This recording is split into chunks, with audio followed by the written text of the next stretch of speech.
box and the kite have been one of the most intricate figures that have actually been interpreted in world football. And the box and the kite represent the midfield organization between two teams. Now, recently we've seen Pep Guardiola and Enzo Maresca employ the box midfield to greater extent and to greater success, showcasing how both of their teams have actually performed in the initial phases of the league. But the kite midfield is coming up as a prominent feature in these two managers' tactical ideas. Pep Guardiola, after the defeat to Thomas Tuchel's Chelsea, identified how Chelsea managed to create the box midfield system and actually employed it to Manchester City, that saw Manchester City go almost invincible by winning the treble that season. The box midfield phenomenon actually made Guardiola control the middle of the park by outnumbering the opposition in midfield, making his teams even more dominant. This was further complemented with the introduction of John Stones as an inverted centre-back who will drive into midfield to play alongside Rodri, and this would ensure Manchester City had a balance both in attack and defence. Now, this structure was somehow abandoned by Guardiola in the Champions League final, where we saw Guardiola experimenting with the kite. Now, the kite is different because you take one player from the build-up and you push him to the attack. Guardiola is not the only manager who's using the kite in midfield. Enzo Maresca is also a manager who used the kite in midfield in the preseason, as well as Chelsea's recent victory over Barrow and Chelsea's recent results. So before we even begin our analysis, let's not forget to like, share and subscribe to this channel for more videos. Let's start with the box. Now, the box is a four-dimensional figure, but in football we talk about the box in the midfield region, looking at the two pivots in build-up and the two attacking players in build-up. Now, in Guardiola's philosophy of getting a system that is balanced in attack and defense to allow his system to have control in games, he employs a box midfield. This box midfield involves two pivots in build-up and two twin tens occupying the two half spaces. Now, looking at this clip, you can see how it is easily exemplified by Enzo Maresca. Chelsea are building with a box midfield shape. Lavia and Caicedo are at the bottom of the box, while Enzo Fernandez and Cole Palmer are at the tip of the box. This box structure ensures that a team maintains overall dominance in midfield. The two pivots are very crucial in that they are the two players who can receive the ball directly and look to build up. These are players who are comfortable to receive the ball under pressure. These are players who are comfortable to receive the ball and create angles where they are able to exploit the opponent. Looking at this clip, you can see the position of Caicedo and Lavia.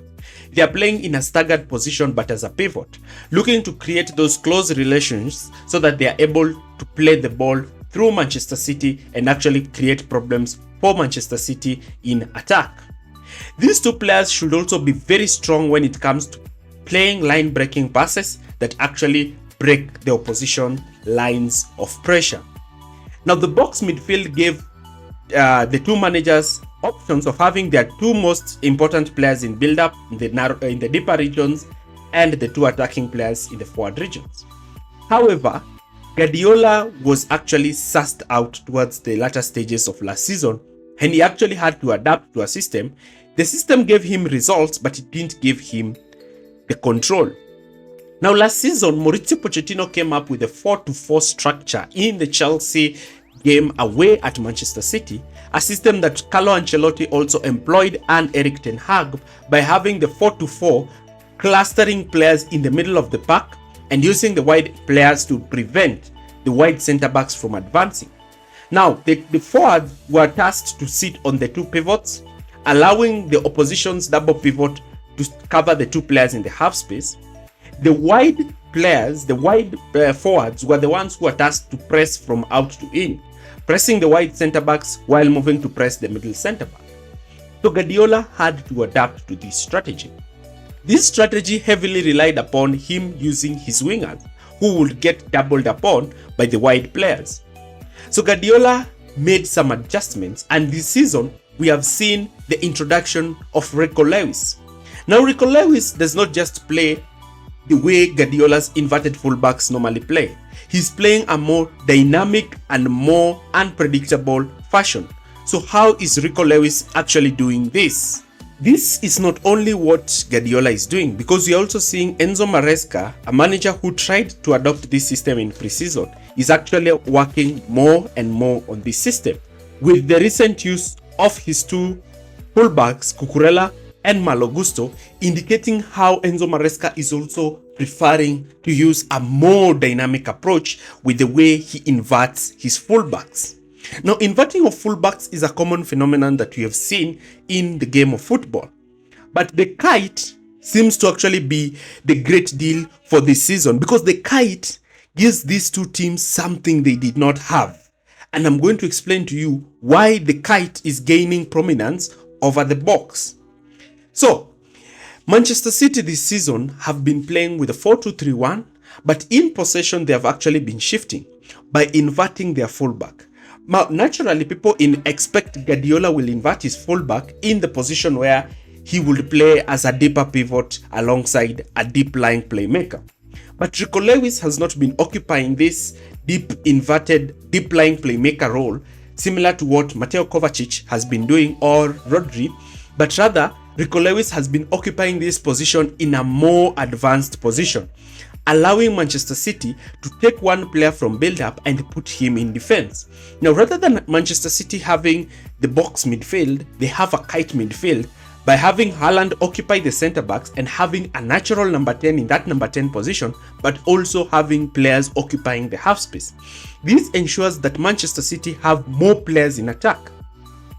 We saw this in the game against Chelsea when De Bruyne and Bernardo Silva were occupying the left and right half space respectively, with Rico Lewis occupying the right and Bernardo Silva, was occupying the number 10 position. Now this created problems. Now, how does this create problems? Because now, if you try to employ the 4-2-4 structure, you are already down in midfield. Your pivots cannot cover 3 players, as well as these 3 players are able to actually stretch out and look to double up together with the wingers. Now, this structure created a lot of problems.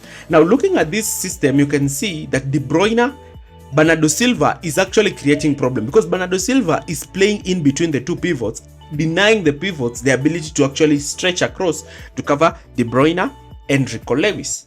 And this is allowing Rico Lewis and De Bruyne to receive the ball in areas where they are able to hurt the team. Looking at this structure, you can see Manchester City in that 3-1-3-3 system. You can see the position of De Bruyne. De Bruyne is now creating problems, because now Noni Madueke is unaware whether he should cover Doku or he should cover De Bruyne. Now, if in this kind of structure, the player in possession wants to actually prevent the ball, he's left in 2 scenarios. The position of the number 10 ensures the 2 pivots are close to him, while the wide players in the half spaces are free. And that is how Guardiola has managed to create that freedom. Now, Inter came up with a solution to try and deal with this by playing a 3-man midfield and playing a 5 at the back. Now, have this 3-man midfield are able to cover and deny these players from receiving the ball. And if they spread further away from the midfield, then it's up to the wide centre-backs to shift across. Now, Arsenal also tried to use the diamond to try and stop this Kite system kind of midfield. But did it actually work? Because Manchester City actually scored a goal from this Kite kind of phenomenon. Now, looking at Manchester City looking to build, Manchester City are building with the 4. Ederson, the 3 centre-backs, and Mateo Kovacic. But what you instantly notice is that the position of Walker in the team is not that of the position of Guardiola in this team is not the normal position that we expect. Now, this structure ensures that Manchester City have 3 players in zone 14 as well as the striker. Because of the lethalness and the directness, and the danger that Haaland possesses, he occupies two centre-backs.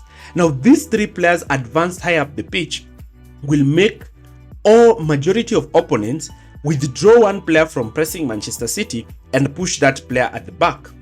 Now, when you take away an attacking player and you push a midfielder at the back, you deny your opposition team the ability to actually score.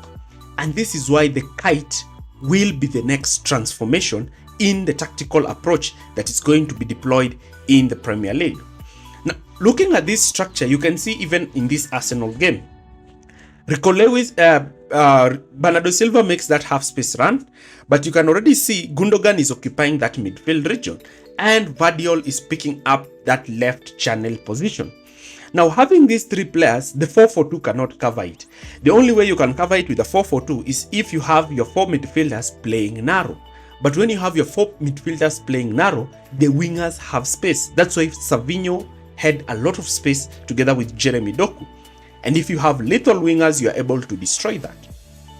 Now, Maresca started to employ this in pre-season, and we saw this in the 5-0 win that Chelsea had against Burnley with the position in which he used Malo Gusto.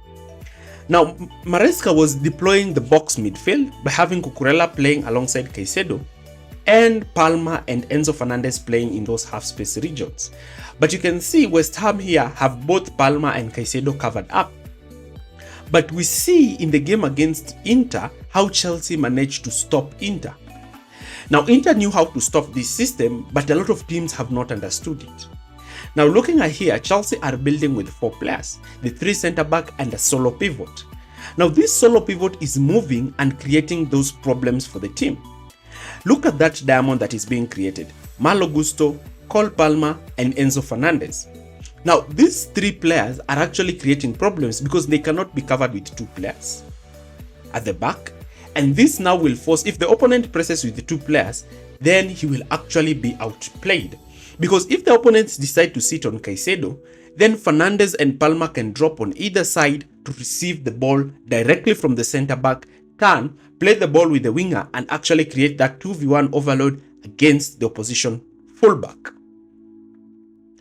The box and the Kite are actually a tactical change from the norm that we've seen teams play. A lot of teams had mastered how to play the box midfield and how to counter the box midfield. But the introduction of the Kite is going to make things even more difficult when other teams and other managers try to catch up with what Guardiola and Enzo Maresca are actually doing. The Kite will give these two teams the edge offensively, and because of the threat that it possesses offensively, it's going to make a lot of teams commit a lot of players to defense, taking away their overall attacking prowess.